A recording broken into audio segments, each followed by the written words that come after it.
Bonjour à toutes et à tous. Merci d'être présents aujourd'hui avec nous. Donc, je me présente, je m'appelle Camille Visset, je suis responsable communication chez IFO France. Et aujourd'hui, avec Guillaume Astruc et Arthur Michaud, on va vous parler de la charte de la photographie animalière. Donc, cette charte a été créée en 2021 entre IFO et Tamron. À l'époque, voilà, pour promouvoir une photographie éthique, de la photographie animalière éthique, c'est-à-dire une photographie respectueuse du bien-être et de l'environnement, du bien-être animal, pardon, et de l'environnement.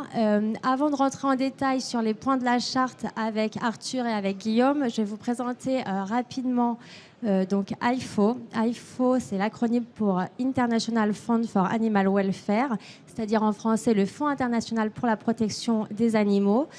C'est une ONG de sauvetage d'animaux sauvages et de préservation des espèces et de leurs écosystèmes, créée en 1969. On agit dans une quarantaine de pays actuellement.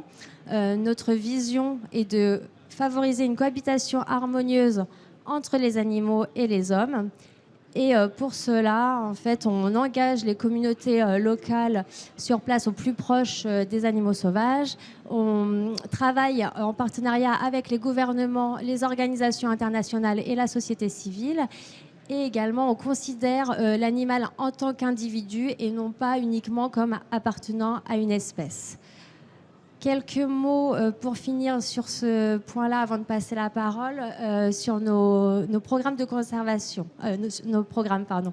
Donc, nos programmes se répartissent en deux piliers. On a le pilier de la conservation animale avec les programmes de conservation marine, la conservation des habitats et la lutte contre la criminalité faunique, c'est-à-dire la criminalité liée aux espèces sauvages. Et nos programmes de sauvetage qui reposent sur le secours d'urgence lors de catastrophes, le sauvetage des mammifères marins et également le sauvetage d'animaux sauvages. Voilà, si vous avez des questions à la fin de la présentation sur ces points-là, je serais ravie d'y répondre. Mais pour le moment, je vais passer la parole à Arthur, qui va nous parler un petit peu de la charte. Donc, merci Camille. Donc, je vais vous parler très rapidement de la genèse de la charte, de la façon dont elle s'est organisée. Puis après, je laisserai la parole à Guillaume, notre photographe animalier attitré, qui pourra parler plus en détail de sa démarche de photographe animalier, de la façon dont il prépare ses prises de vue en amont, puis après, donc pendant le processus de prise de vue et après. Avoir fait ces images et quelle est son approche de préservation pour respecter les espèces.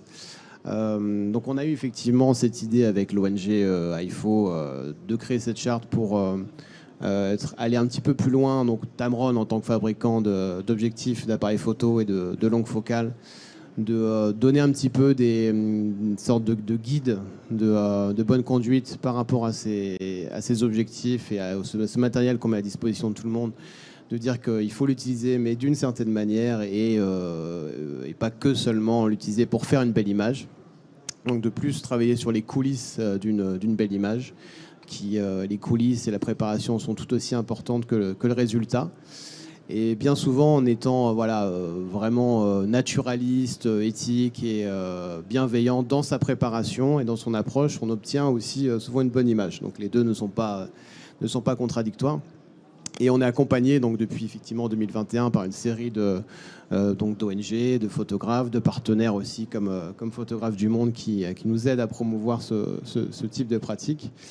Le lendemain, on fera aussi une conférence avec Montier-Anders qui nous accompagne aussi sur cette démarche, le festival de photo animalière de Montier-Anders. Donc voilà, donc c'était juste un petit mot rapide pour dire qu'en tant que fabricant de matériel, on essaye aussi de transmettre cette idée que faire une image, c'est pas seulement produire quelque chose de beau, mais c'est aussi avoir une belle démarche. Bonjour tout le monde. Donc, je me présente rapidement, Guillaume Astruc, photographe animalier. Je m'écarte un petit peu. Alors, je voyage dans le monde entier avec un petit faible pour l'Afrique, où j'ai la chance de me rendre régulièrement. Pour moi, le sens de la photo animalière, c'est aussi de sensibiliser par l'image. Comme disait Arthur, c'est pas seulement de faire du joli, mais c'est aussi de raconter une histoire et de pouvoir faire passer des messages à travers des images. Donc je vous propose de vous détailler le processus en 3 étapes, comme l'a signalé Arthur, avec tout ce qui se passe en amont de la prise de vue, tout ce que je fais avant de partir sur le terrain, la partie sur le terrain et la partie après-terrain qui a également une importance. On peut aussi avoir un impact dans ce qu'on fait avec nos images après la prise de vue. Donc je commence pour la première partie, donc préparation en amont, pardon. Donc tout ce qui va se passer quand je suis encore à la maison, avant soit de partir prendre ma voiture ou prendre l'avion si c'est à l'étranger, tout ce que je vais mettre en place pour me faciliter le boulot sur le terrain et diminuer mon impact auprès des animaux pour les déranger le moins possible.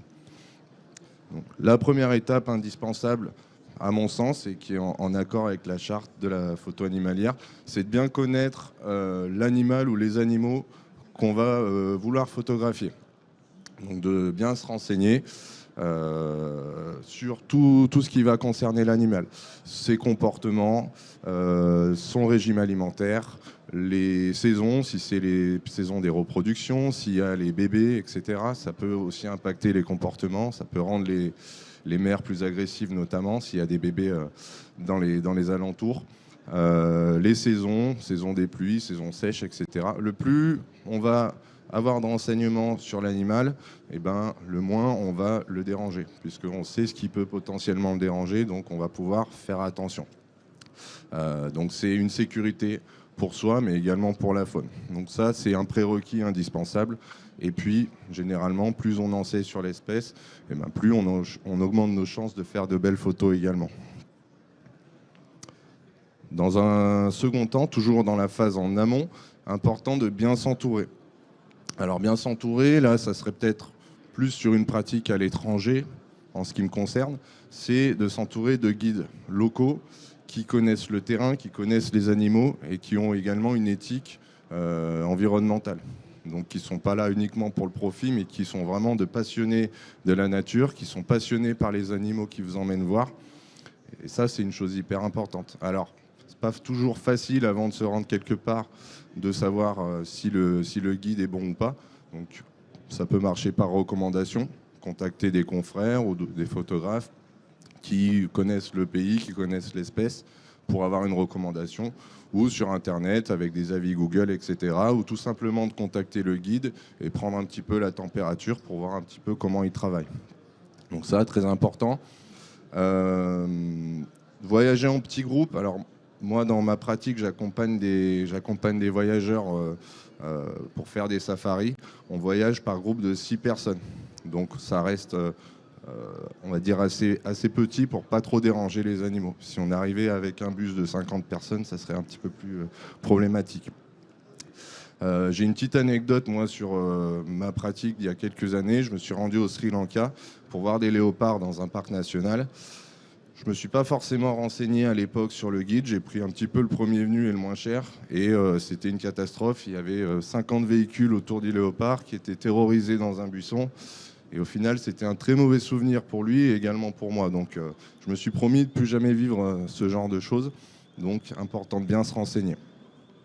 Et ça permet également de soutenir l'économie locale, de faire travailler des guides locaux.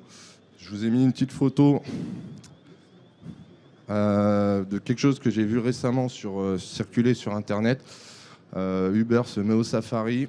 Alors, peut-être qu'ils sont très bien, je ne connais pas particulièrement, mais je me posais un petit peu la question de ce genre de pratique, d'amener un petit peu, enfin, comment dire, rendre accessible vraiment à tous le safari, pourquoi pas, mais il ne faut pas que ce soit au détriment des animaux. Donc la question que je me pose, c'est est-ce que les personnes qui travaillent pour ça sont parfaitement qualifiées ou juste de simples chauffeurs à voir, mais je ne vois pas forcément ça d'un très bon œil. Le choix du matériel, donc là on est toujours en amont. Si on veut faire de la photo animalière, il faut du matériel adapté, donc téléobjectif. Je recommande au minimum un 200 mm et plus bien sûr si possible, si le budget et la place dans le sac le permettent, pour éviter de trop s'approcher des animaux et donc ne pas les déranger. Les vêtements également vont être importants. Si je suis en jaune fluo ou en rouge fluo, et ben forcément je vais attirer l'œil. Alors des vêtements plutôt kaki, beige, qui vont un petit peu plus se fondre dans le décor, ça, c'est des petits détails mais qui peuvent aussi avoir leur importance. Et éviter bien sûr les flashs. De toute façon, c'est pas recommandé pour faire de belles photos. La partie sur le terrain. Donc là, maintenant, on a pris l'avion, on a pris notre voiture, on est en compagnie des animaux. Et donc, on va voir un petit peu les différentes étapes. Première chose, alors là, on est dans le cadre d'un parc national. Imaginons qu'on est à l'étranger. Dans ma pratique, c'est souvent dans des parcs nationaux que j'observe des animaux. Et bien, tout simplement, très important de respecter les règles. Que ce soit la vitesse en voiture, si c'est vous qui conduisez. Le respect des horaires, le respect des zones, ne pas bloquer la route des animaux. Il y a eu un exemple récemment là, qu'on a vu beaucoup circuler sur les réseaux où on avait des personnes qui étaient hors des voitures au Masai Mara qui bloquaient la route des gnous. Et du coup, les gnous devaient repartir dans la rivière et ils se faisaient dévorer par les crocodiles. Donc là, c'est catastrophique pour la vie sauvage parce que c'est pas comme ça que c'est censé se passer sans l'intervention humaine. Et rester sur les pistes également, ne pas faire de hors-piste.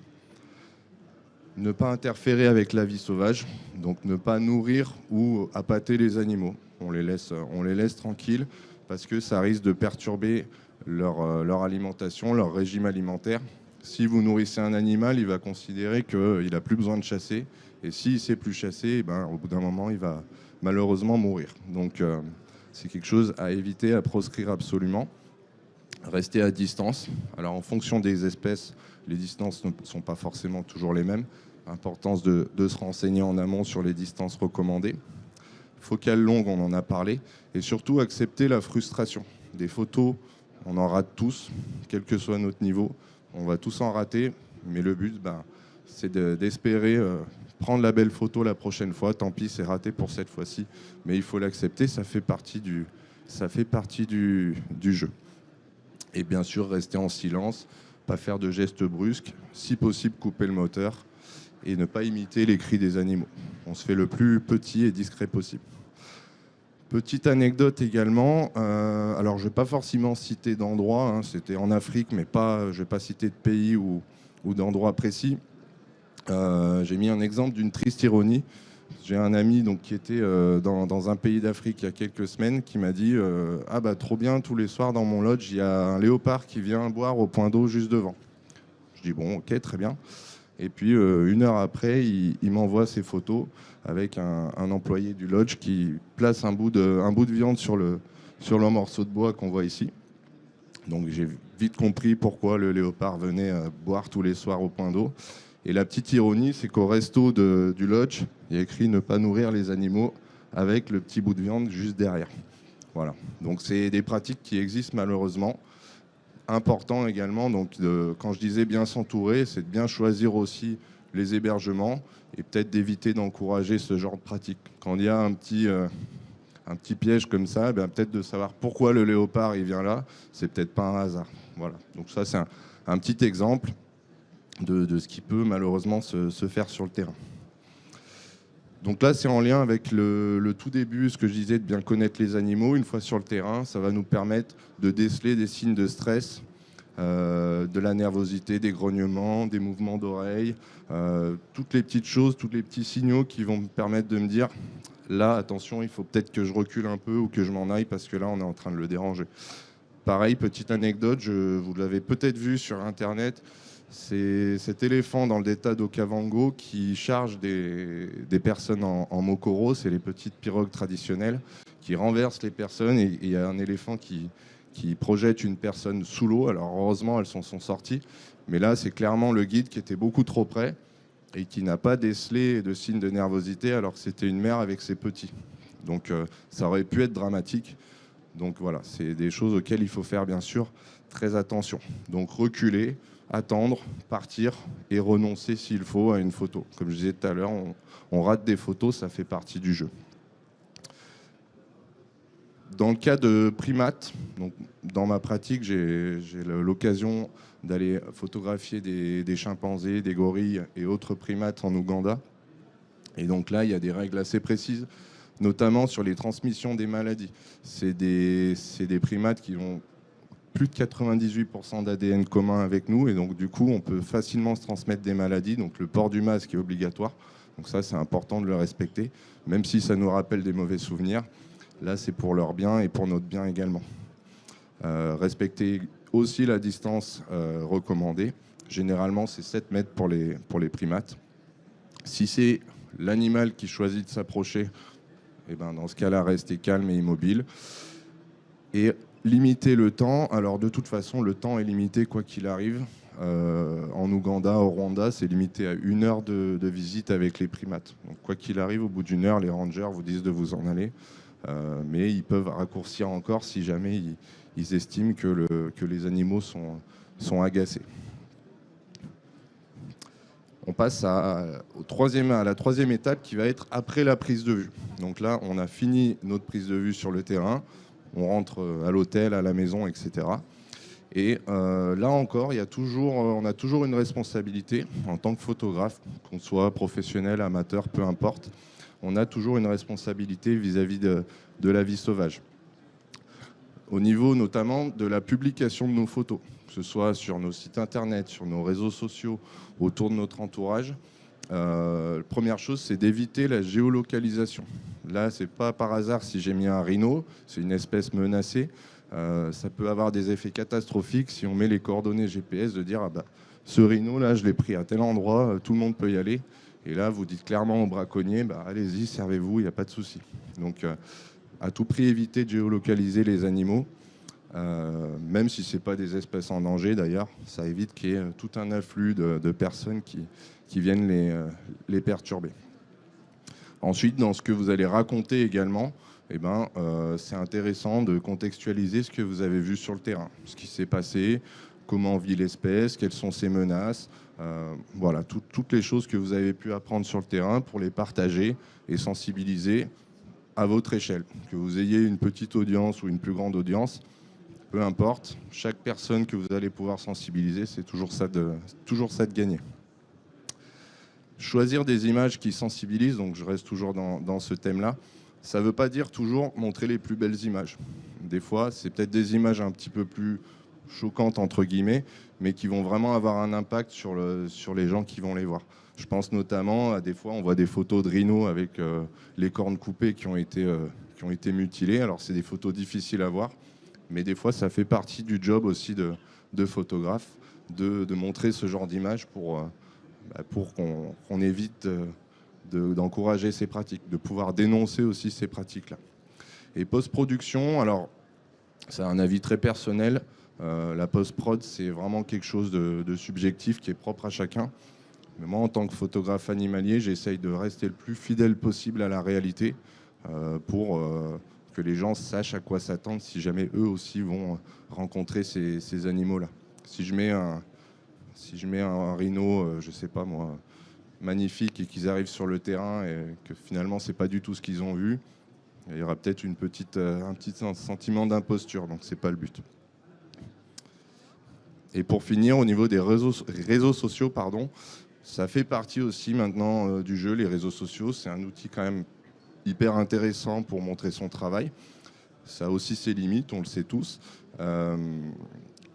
Moi, ce que j'ai voulu exprimer, c'est pourquoi j'ai envie de montrer ces photos. Quel sens je donne à tout ça? Est-ce que c'est juste pour une course au like, avoir le plus de followers possible, ou est-ce que c'est vraiment pour faire passer un message? Donc moi, j'ai ma réponse personnellement, mais j'invite tous ceux qui peuvent se sentir concernés à se poser la même question. Est-ce que j'ai juste envie d'avoir le plus gros compte Instagram possible, ou est-ce que j'ai envie d'apporter ma pierre à l'édifice pour contribuer un petit peu à préserver ces beaux animaux que j'ai pu photographier sur le terrain? Donc pour transmettre, éduquer et sensibiliser. Voilà. Je vais repasser la parole à Camille. Je vous remercie pour votre attention.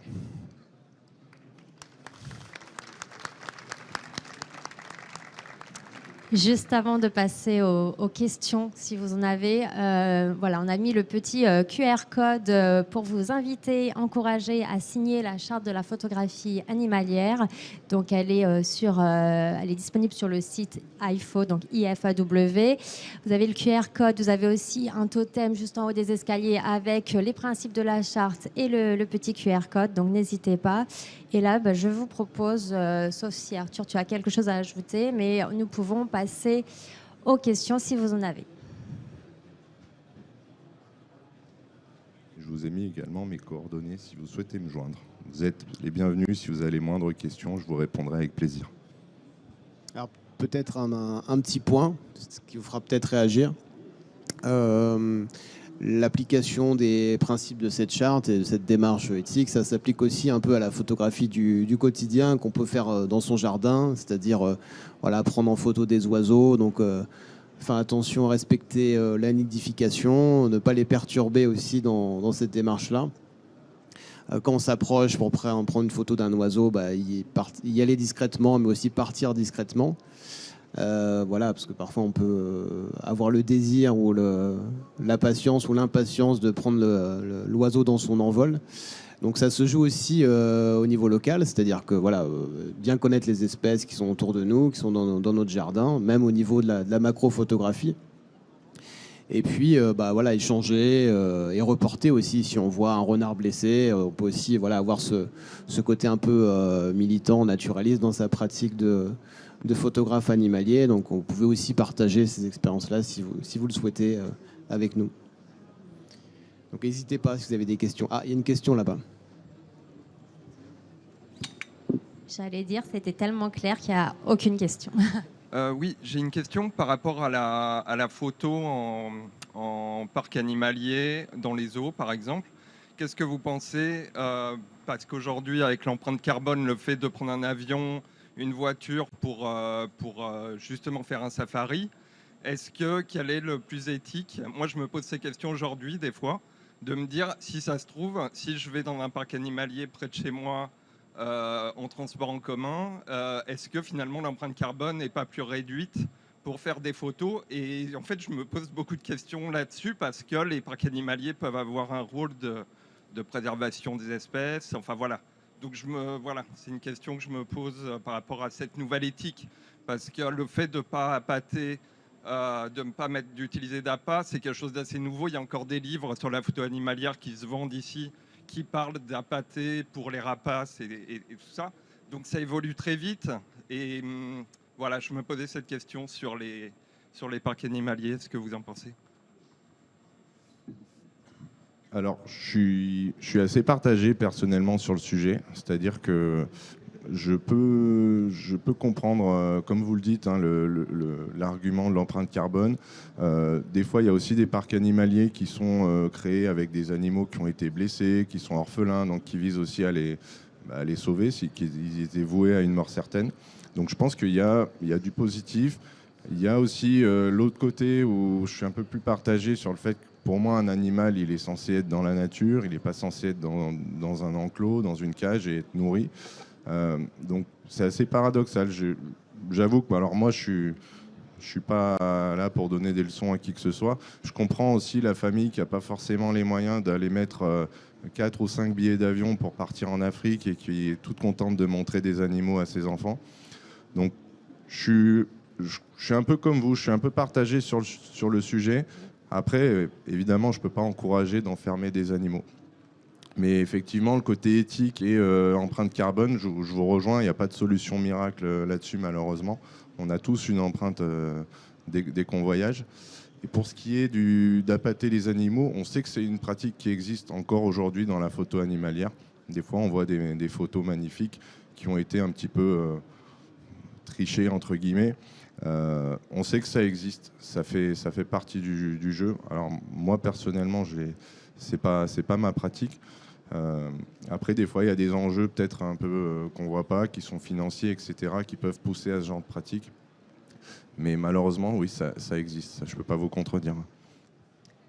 Si je peux ajouter un petit point à ce sujet. Donc, juste par rapport au contour de la charte de la photo animalière, tout ce qui est prise de photos d'animaux en captivité, ça ne rentre pas dans le cadre. Parce que vraiment, on encourage évidemment les animaux libres à l'état sauvage. En revanche, effectivement, là, avec l'exemple de Guillaume et ce qu'il nous a montré, c'était des animaux voilà, en Afrique. Mais comme le disait Arthur, on peut aussi pratiquer la photographie animalière chez nous, en France, même jusqu'à dans son jardin. Donc, c'est aussi des pratiques à encourager si on veut réduire son empreinte carbone, ce qui est tout à fait louable. Donc, voilà. Mais effectivement, pour les espèces africaines, c'est plus un problème. Voilà.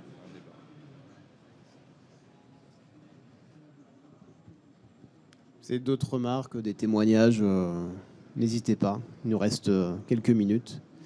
Voilà, je voulais juste ajouter l'idée est de créer un mouvement, pas forcément de donner des leçons, d'être dans une posture qui va être de l'ordre du jugement, mais par exemple, si on book un voyage en safari ou si on veut prendre en photo des baleines dans le Grand Nord, l'idée ce serait de poser tout simplement la question est-ce que les animaux sont appâtés, d'être en tant que d'être un petit peu consommateur, de challenger aussi un petit peu les prestataires de ces voyages-là. Donc c'est pour ça qu'on a des discussions d'ailleurs avec Photographes du Monde pour qu'eux aussi ils essayent de faire évoluer les choses. Donc l'idée n'est pas d'être à 100% dans une démarche qui soit sans impact total, sachant que l'idée et notre maître mot, c'est la règle de l'impact minimum, mais de poser la question, de demander dans quelles conditions les animaux sont observés, est-ce qu'il y a ce système d'appâtement des animaux ou pas. Et c'est déjà une bonne démarche. Juste pour finir aussi, un mot sur le fait que la charte, elle existe aussi pour faire de la pédagogie, pour sensibiliser, pour ouvrir le débat, les discussions. Chose qu'on fait aujourd'hui et qu'on fait dès qu'on a l'occasion, d'ailleurs, avec Tamron. Donc voilà, je pense que si vous n'avez plus de questions, on va pouvoir clôturer sur ce mot de la fin. Et puis, merci à tous d'avoir écouté et d'avoir assisté à cette conférence. Merci beaucoup pour votre attention. Bonne journée.